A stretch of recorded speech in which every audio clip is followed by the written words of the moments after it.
Hi everyone, जैसे कि आप जानते हैं कई स्टूडेंट्स ने लगातार मैसेज किए थे और उनका मानना था कि सर हमें एक ऐसा टाइम टेबल दे दीजिए जिसे हम प्रतिदिन फॉलो कर सकते हैं। वैसे मुझे नहीं पता कि आप सुबह कब उठते हैं, लेकिन मैं एक कोशिश करता हूं कि रियलिस्टिक टाइम टेबल बनाता हूं, उसे आप अपने अनुसार यूटिलाइज करिए ताकि आपको एक प्रॉपर ब्रेक भी मिल सके और आपको ये पता रहे कि मंडे टू फ्राइडे क्या करना है और सैटरडे संडे क्या करना है।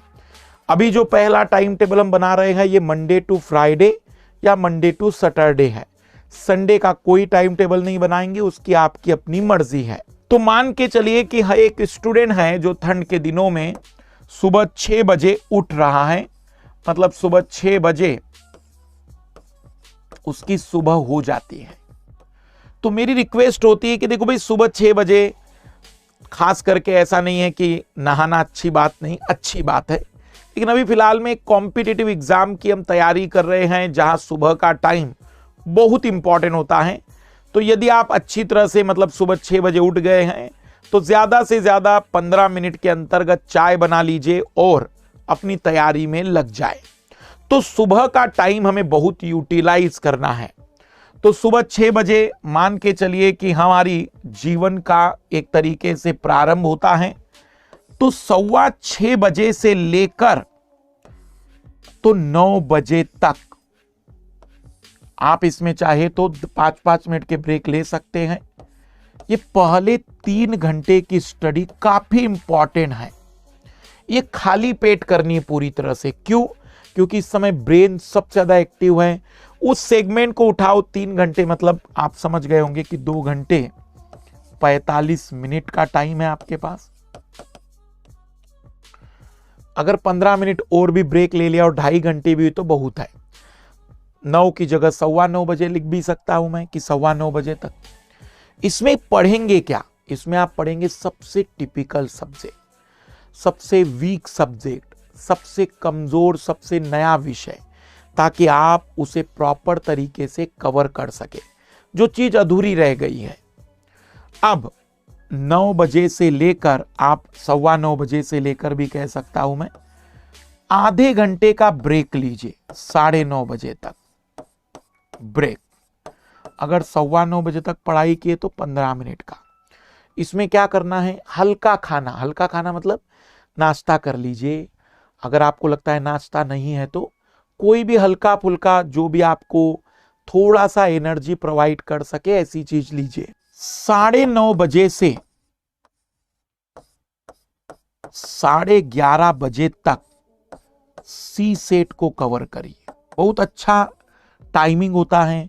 हल्का फुल्का खाया है तो सी सेट आपको थोड़ा इंटरेस्टिंग भी लगेगा। 11:30 बजे तक, 11:30 तक लीजिए पूरा इसको। 11:30 बजे तक 2 घंटे सी सेट लीजिए। 11:30 से 12 बजे तक, या मैं कहूंगा 12:30 बजे तक पूरा ब्रेक। अब आपको मैं बता दूं कि यहां से अब आप लोगों को, क्योंकि दिन में सोना नहीं है, मैं ये मान के चल रहा हूं, तो यहां से 12:30 बजे से 1:30 बजे तक करंट अफेयर 1 घंटे का, वैसे तो आधे घंटे, थोड़ा नोट भी करना हो तो 2 बजे तक एक ब्रेक ले लीजिए। 2 बजे से 5 बजे तक रिवीजन। किस विषय का? जो कंप्लीट हो चुका हो, अप्रैल मई में पढ़ा हो, अब उसमें केवल नोट्स याद करने हो और आपको उसके बाद प्रीवियस ईयर क्वेश्चन देखने हो या उससे जुड़ी कोई किताब को देखना हो, तो रिवीजन याद करने की प्रोसेस में आएंगे। 5 से 6 बजे एक पूरा कंप्लीट ब्रेक, जिसमें आप इसी टाइम पर हल्का फुल्का फिर से खाना खा सकते हैं। हल्का फुल्का खाना मतलब 1 आध रोटी, ताकि रात में आपको कोई खाना नहीं खाना है। रात में हल्का फुल्का आप जैसे दूध पी लीजिए या फिर कोई ऐसा फूड लीजिए जिससे आपको नींद कम आए, पर बिल्कुल रिलैक्स रहिए। आप चाहे तो पूरा दिन भर का एक नजर देख सकते हैं। 6 बजे से 9 के बीच में आप अभी भी ऑप्शनल या फिर कोई भी वीक सब्जेक्ट, अगर ये दोनों ही कवर हो गए हैं तो वे विद्यार्थी जो लंबे समय से पढ़ रहे हैं वो यहां भी रिवीजन कर सकते हैं, यहां भी रिवीजन कर सकते हैं।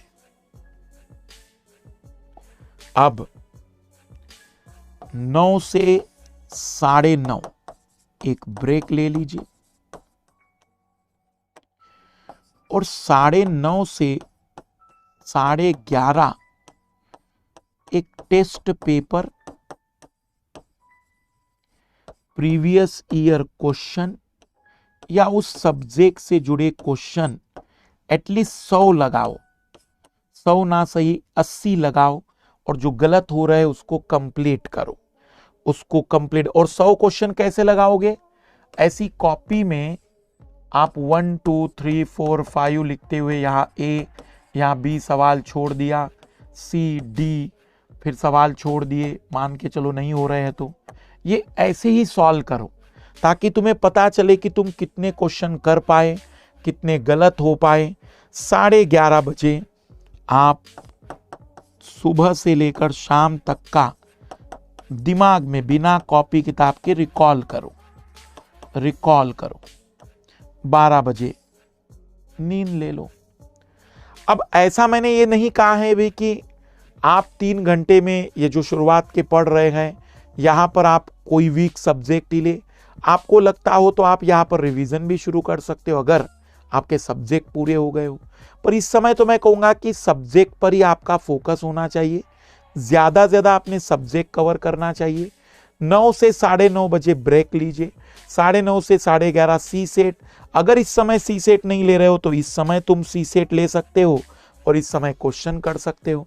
11:30 से 12:30 का ब्रेक है, 12:30 से 1:30 बजे तक करंट अफेयर, 1:30 से 2 बजे का ब्रेक है, 2 से 5 में रिवीजन, 5 से 6 में ब्रेक है, 6 से 9 में ऑप्शनल या रिवीजन, 9 से 9:30 में ब्रेक है और फिर से आपके पास एक लॉन्ग ड्यूरेशन का टाइम टेबल है। सारी चीजें बीच में मैंने जोड़ी हैं, अगर आप देखेंगे तो आधा घंटे का गैप, 1 घंटे का गैप, आधे घंटे का गैप, 2 घंटे का गैप, 3 घंटे का गैप, 3.5 घंटे की छुट्टी भी दी है मैंने। आप उस 3.5 घंटे को यूटिलाइज मत करना, भले उसको ब्रेक को आप और भी तोड़ सकते हो। ये मंडे टू फ्राइडे है, मेरे हिसाब से मंडे टू फ्राइडे में इसे फॉलो करने के बाद सैटरडे ज्यादा से ज्यादा, सैटरडे के दिन केवल रिवीजन और क्वेश्चन ही करो। संडे के दिन आप चाहो तो छुट्टी पर रहो या फिर अगर थोड़ा बहुत देखना भी हो तो करंट अफेयर को देखते चलो, प्रैक्टिस प्रीवियस ईयर क्वेश्चनों की करते चलो। सैटरडे संडे ज्यादा प्रैक्टिस ज्यादा रिवीजन पर गौर करो। इन दोनों ही दिन तो नया सब्जेक्ट या वीक सब्जेक्ट मत पढ़ो, ज्यादा से ज्यादा रिवीजन। जैसे जैसे महीना और अगला बदलेगा रिवीजन को टाइम और ज्यादा देते चले जाएंगे। इसका बेनिफिट ये होगा कि एक प्रॉपर तरीके से चीजें कंप्लीट होने के साथ आप उन्हें प्रॉपर तरीके से पूरा कर पाएंगे। तो मैं शॉर्ट में बता दूं कि यदि आप इस तरीके का एक प्रॉपर टाइम टेबल बनाइए और स्ट्रिक्टली फॉलो करिए, पहले 2 दिन फॉलो करिए, फिर 4 दिन, फिर 7 दिन, फिर 10 दिन, इस तरीके से एक हैबिचुअल हो जाओगे और इसी तरीके का टारगेट बनाते हुए चीजें कवर कर पाओगे। तो रिवीजन करते चलिए, पढ़ते चलिएगा और इस टाइम टेबल के अकॉर्डिंग कोशिश करिए चीजों को बेटर करने की। सभी को बेस्ट ऑफ लक, बाय।